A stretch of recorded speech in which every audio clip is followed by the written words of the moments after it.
When I now think of renewal, it is most often in the context of spiritual renewal. That would not have been the case through most of my life. My personal history with religion was largely absent the idea of spiritual renewal. When I was a kid, I attended church regularly, not because I wanted to, but because I had no choice in the matter. It was something that was part of our routine, but it was centered almost exclusively on Sundays. Religion was rarely, if ever, discussed at home and was not part of our day-to-day lives. When I graduated from college, my church attendance truly ended, as did my interest in religion. I did occasionally find myself in a church setting, but only for ceremonial purposes: weddings, funerals, baptisms, memorial services, christenings. Religion may have been an academic curiosity for me, but nothing more. Then we moved to Columbus. Initially, I had no reason to change my lifelong thinking regarding religion. However, soon after our move, Judy discovered that there was a UU congregation here in town. At the time, our joint knowledge of Unitarian Universalism was basically zero.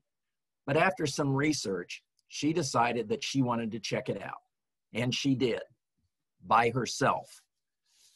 Upon her return, she was excited and said that I really needed to go the next Sunday. As in my childhood, I felt like I had to, so I relented, but with low expectations. However, the experience dramatically changed my mindset. The following Sunday, I went because I wanted to. And the following Sunday, and the one after that, and the one after that. And now here I am, 18 years later, still feeling connected and renewed by my experiences at UUCCI. So what changed? For me, weekly services became the embodiment of personal renewal, the embodiment of the covenant that exists among us, and a reminder of the impact our collective renewal can have on the world beyond UUCCI. When we extinguish the chalice with, "May the light go with us into the world," it's not a signal that the service is over, but rather a challenge to carry that sense of spiritual renewal that I hope we all feel into a world that very much needs it.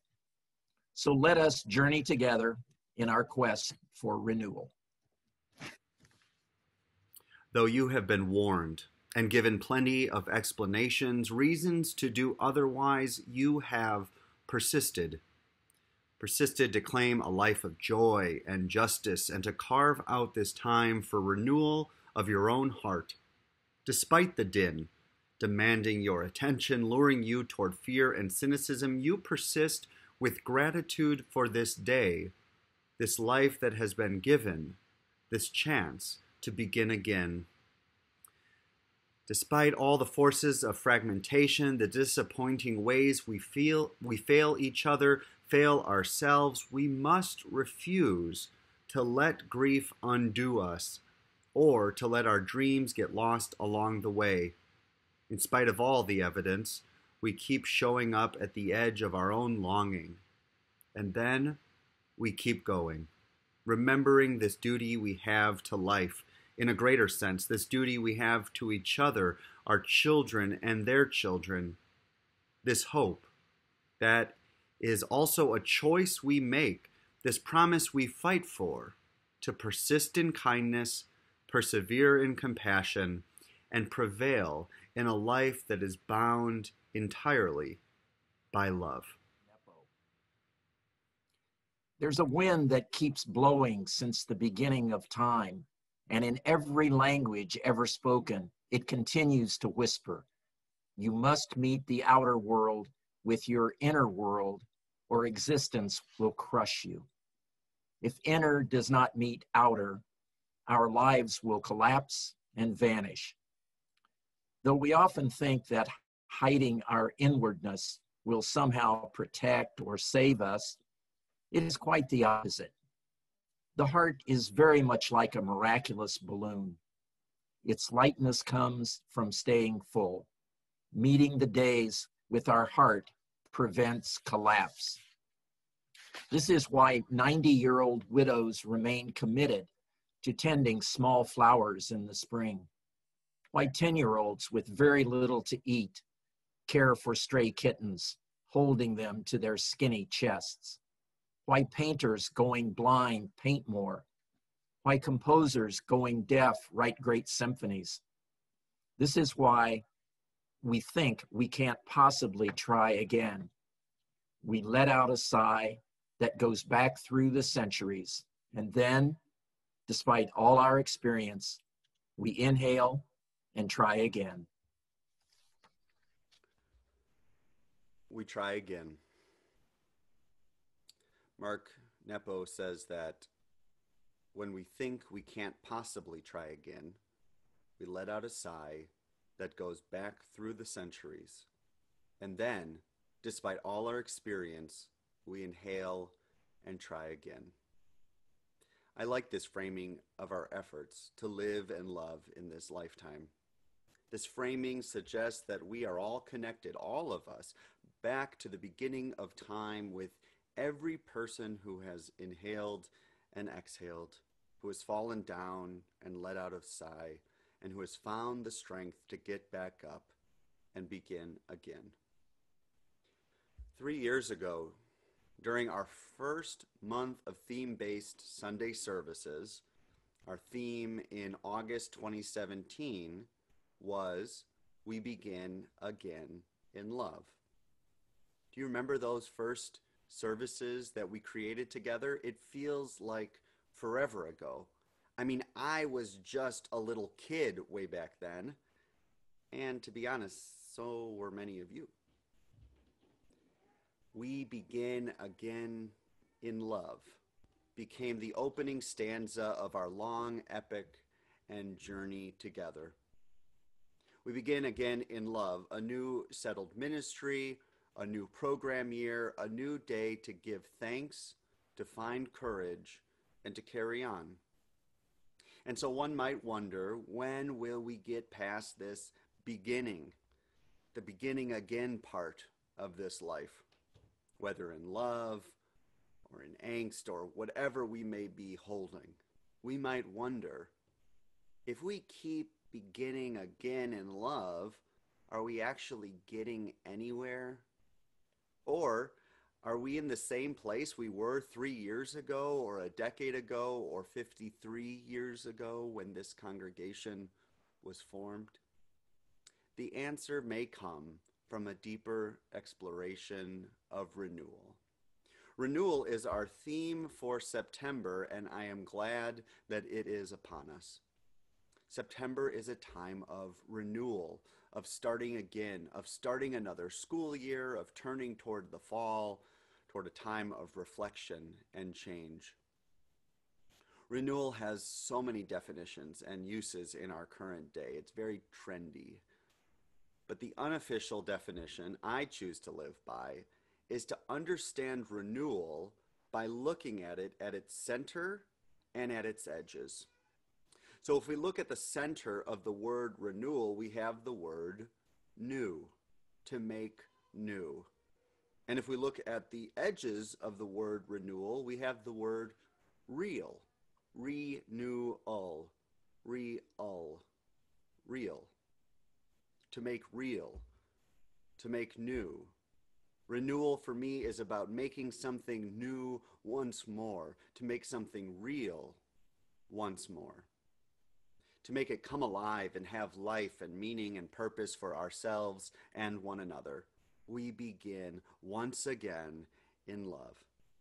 And this time, like all the times before us, all the way back to the beginning of time itself, we begin with the opportunity to make something real, to make something new together. So I don't think that we are in the same place we were 3 years ago, or even 3 seconds ago for that matter, because we are in a constant state of renewal, of refreshment, of transformation, of challenge, and becoming. We are becoming who we are, and we are who we are becoming. All right, enough with this poetic playfulness. How does renewal exist in community? It's one thing to think of renewal like renewal in the wilderness or on a hike or at the piano or in the garden or at the art easel or with your journal. But we aren't just individuals practicing a solo act of renewal. We are individuals who choose to be in community. How does renewal work in this congregation? Well, as Steve mentioned, he looks towards Sunday morning as a time of renewal each week, an anchor that offers him an opportunity to orient, to reorient, and to remember his morals and his purpose in life. Through these services, Steve may find an invitation to be renewed, to be new once more, to be real once more. And for many of you, Sunday morning may be one of the main ways you connect at UUCCI. Or you may participate in other programs throughout the weeks and months of our lives together. But what I want to invite us to do this morning is to dive beneath the water's surface, which is often the warmest, most comfortable part of the water, and find deeper something cool and crystal clear. Beneath the surface of the renewal of Sunday service or being on the racial justice team or attending geocluster gatherings or board meetings is covenant. Covenant rests beneath the waters of our many programs and ways of gathering. Or, said another way, the surface of the water of our congregation is the what of our being together, the what we do together. Whereas the deeper water of our congregation is the how of our being together, the how we are together. And how we are together is first and foremost and always shaped by the covenants we make or fail to make together. Let me talk a little bit about covenant because it means a lot, not just to me as your minister, but to our long religious tradition of Unitarian Universalism. Covenant is the beating heart of our community. We might not notice this. It's like our arms and legs feel pretty significant. They get a lot of attention and praise for all the things they can do for us. But it is the heart that makes so much of this possible. I won't get into the symbolism of the brain or the lungs today. But covenant is at the heart of our progressive religious tradition. And perhaps it is a word you are less familiar with or you don't resonate with as much because of your religious history. And that's okay. But let me help break down why covenant is so essential to who we are as Unitarian Universalists. Covenant is about the promises we make to one another.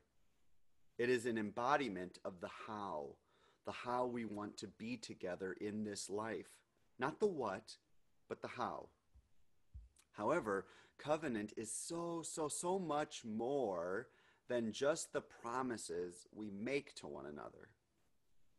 Jewish theologian Martin Buber writes that covenant is about an ongoing process, a cyclical, fluid process, a very human process that shapes our relationships together.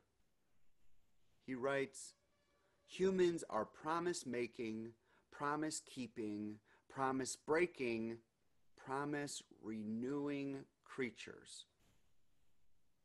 Humans are promise-making, promise-keeping, promise-breaking, promise-renewing creatures. So if we look at this cycle of human relationships and think about promise and covenant in similar ways, we see that we go from making promises to trying our best to keeping those promises, and then we may inevitably come up short on our promises, or in other words, we might break our promises. This will lead us ultimately to a big existential and communal decision about whether we are willing to renew our covenants together. It's not a question of whether covenants are broken. It's more about when we inevitably float back to the surface, will we have the courage to dive back down and renew ourselves and our relationships in this life we share together. During this pandemic, I have felt disoriented at times, waterlogged, treading water like my life depended on it. But in those moments when it feels as if I am drowning, surely and ironically, one of you or a friend or family member would offer me another way to be in the water. And that is not by remaining at the surface, but to take a breath of life, a breath of love, and dive beneath the chaos and choppy waters toward a more serene peace available down there of our covenant that is offered to both refresh us and be with us in this process. Where have you been these past 6 months? Or a better question, how have you been these past 6 months? I know it hasn't been easy for many of you, for any of you, and that is why I am grateful you choose to remain in community and realize the benefit of remaining in covenant with your own heart, with your family, friends, and all of us who call UUCCI our home. And it's not easy to choose to swim below the surface in this life. My colleague, the Reverend Gretchen Haley, writes of our audacious resilience and commitment to renewal in this way. She writes, though you have been warned and given plenty of explanations, reasons to do otherwise, you have persisted to claim a life of joy and justice and to carve out this time for renewal. Thank you for carving out this time of renewal, to claim a life of joy and justice amid all of the grief and injustice that plagues our heart and nation. You have persisted, and we have persisted. This doesn't mean we are out of the water or we aren't tired or in tune with these big feelings we are faced with on a daily basis.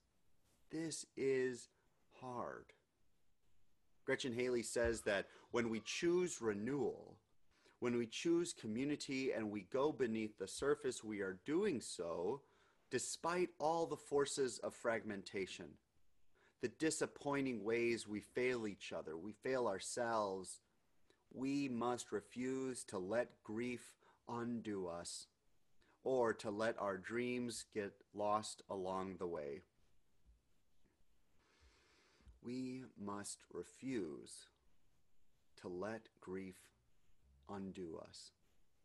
I just love this line. We must refuse to let grief undo us. It is exactly what we risk by being part of this world, by being in touch with the joys and the sorrows that surround us.